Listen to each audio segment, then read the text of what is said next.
And let's take the money that we've been spending on war over the last decade to rebuild America.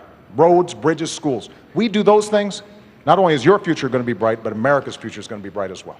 Well, that's true, but it's not quite as easy as the president makes it sound.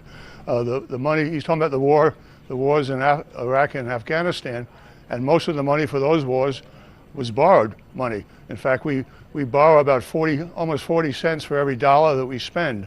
So therefore, if he's going to keep spending this money for infrastructure, schools and bridges and highways, we're going to have to borrow more, which just adds to the federal deficit. A little detail he didn't mention.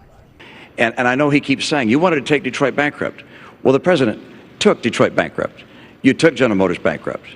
You took Chrysler bankrupt. So when you say that I wanted to take the auto industry bankrupt, you actually did.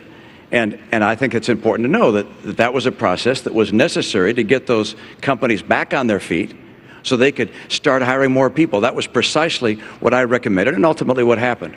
Well, that's not precisely what Governor Romney recommended. He talked about a regular bankruptcy proceeding, in which case private investors would have come in and forked over the money to help the car companies get back on their feet. In fact, there were no private investors that were interested in this.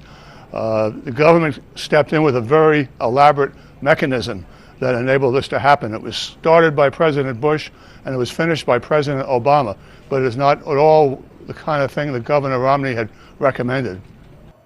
What I've also said is, for above $250,000, we can go back to the tax rates we had when Bill Clinton was president. That's true on the surface, but when you dig a little deeper, it's not true. And the reason is there are two taxes that Obama got through Congress that he would stick with, and they both involve the health care law. One is a 3.8% surcharge on investments for households making over that $250,000, and another one is a higher tax on Medicare for the same group of people.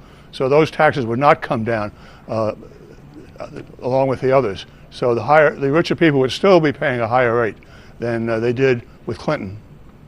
How about deductions? Because I'm going to bring rates down across the board for everybody, but I'm going to limit deductions and exemptions and credits, particularly for people at the high end, because I am not going to have people at the high end pay less than they're paying now. That's what he always says. I mean, he talks about a 20% across-the-board cut, and some independent studies have said it's not possible to do that unless you kill so many tax loopholes that you would really affect the middle class. That would include like the loophole, the deduction for charitable giving, the loophole for mortgage deduction, a lot of other popular deductions that would be politically unfeasible. That's why Romney probably hasn't mentioned what loopholes he would close, because a lot of them are very popular, enjoyed by a lot of middle-income Americans.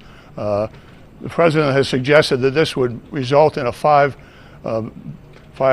trillion tax cut, and the president doesn't really have a basis for that either, except from some of these scholarly studies that say if you're going to really cut taxes by 20%, you'd have to come up with this $5 trillion to offset the impact. So that's where that comes from.